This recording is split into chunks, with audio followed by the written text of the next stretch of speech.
The development of the Satan was overseen by this man, General Vladimir Dvorkin.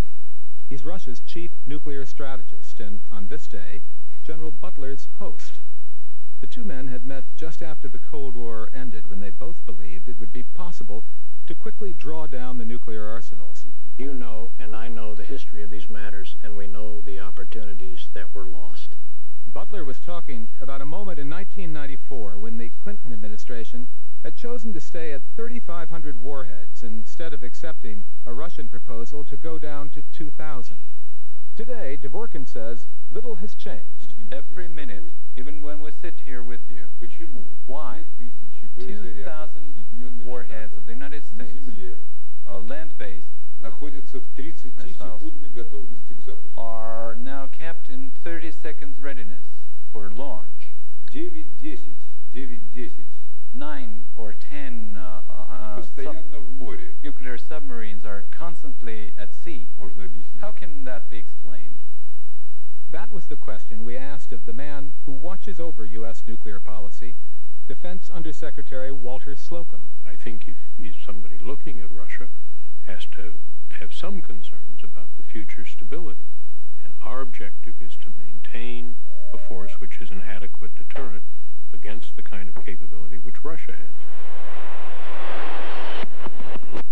But does that require thousands of nuclear warheads? It certainly does not require the numbers that we now have. It's well advertised that in the negotiations that have been taking place, the Russians are saying, let's go down lower. Let's go down to 1,500 warheads. And you and the administration said, no, it has to be 2,000 to 2,500, and we can't consider this now. One of the reasons for that has to do with some other things that we want to address in the next round of arms control. Like what? Well, one is there are thousands and thousands of nuclear weapons besides the ones you're talking about, besides tactical ones, which the Russian force is very much larger than the Americans.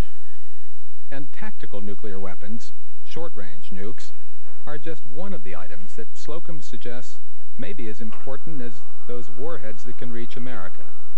So that in some sense, this is like other negotiations. There are some things the Russians want, which we might in principle be able to agree to. There are other things that we want very much that we want to try to get accomplished in the negotiations. One problem that we need to address is what happens to the nuclear material after it's taken out of strategic or other nuclear weapons. Ironically, the range of concerns that Slocum points to, like loose nukes, spring not from Russia's strength, but from its weakness. The course caught the attention of the world, but it's only the latest in a string of breakdowns and near catastrophes in Russia's nuclear system. They underscore what's at stake in the arms negotiations. The dispute over national missile defense and NATO expansion get all the headlines. But the Russians say that the source of the bad feelings always goes back to the numbers, to the Russian perception that in every arms negotiation since the end of the Cold War, it's the Russians, not the Americans, who want fewer nuclear weapons. The paradox of the situation is in the fact that we trusted each other more during the Cold War than we do now. Russian spy satellites peer down on America every day. Military installations like Vandenberg Air Force Base in California are frequent targets. And you can imagine how confusing it would have been if the Russians had happened to be looking in on this annual May ritual.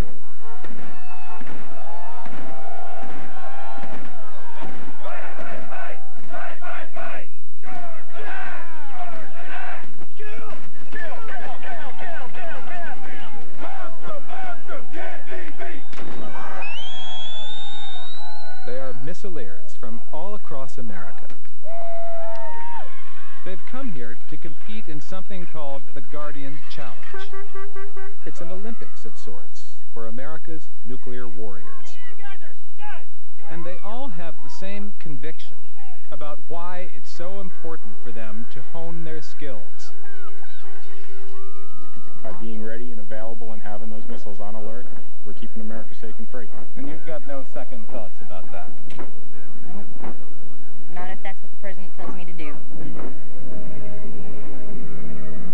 What they all share is a profession that revolves around weapons of mass destruction. These are the best and the brightest of America's nuclear forces. And this is their annual Top Gun Award ceremony. It's an annual rite, a celebration of deterrence. And there was no greater believer in deterrence than four-star General Eugene Habiger, America's nuclear commander in 1998 when these pictures were taken. But by this night, Habiger had come to believe that he and his missileers were being placed in an untenable position by America's political leaders, who were causing them to operate a nuclear arsenal so large that it could not possibly be justified. Why are we still doing this? It hits right to the core of the issue that you and I have spent so many hours talking about. And that is, there's only one thing that can destroy the United States of America as we know it today, and that's those Russian nuclear warheads. And that's why we need to get down to lower and lower numbers and to develop this trust. Arrival of KC-01 Heavy at 30-something. A meeting in Omaha, Nebraska, 1998. General, Dennis Jones. Welcome, sir. You're looking at Russia's nuclear commander, You've had a long trip. It's good to have you here. General Vladimir Yakovlev, just about the last person you'd expect to see General Habiger escorting into his nuclear headquarters in the middle of the night. Well, welcome to my command center. And the next morning, into his war room. I'm going to put you in my chair. Please do not touch anything. And what was running in your mind when you initiated all of this? What was running through my mind was the frustration of the lack of movement, of trust and confidence in each other when it came to arms control reductions. And I felt that if the senior Russian military leadership and I could hit it off and open up a dialogue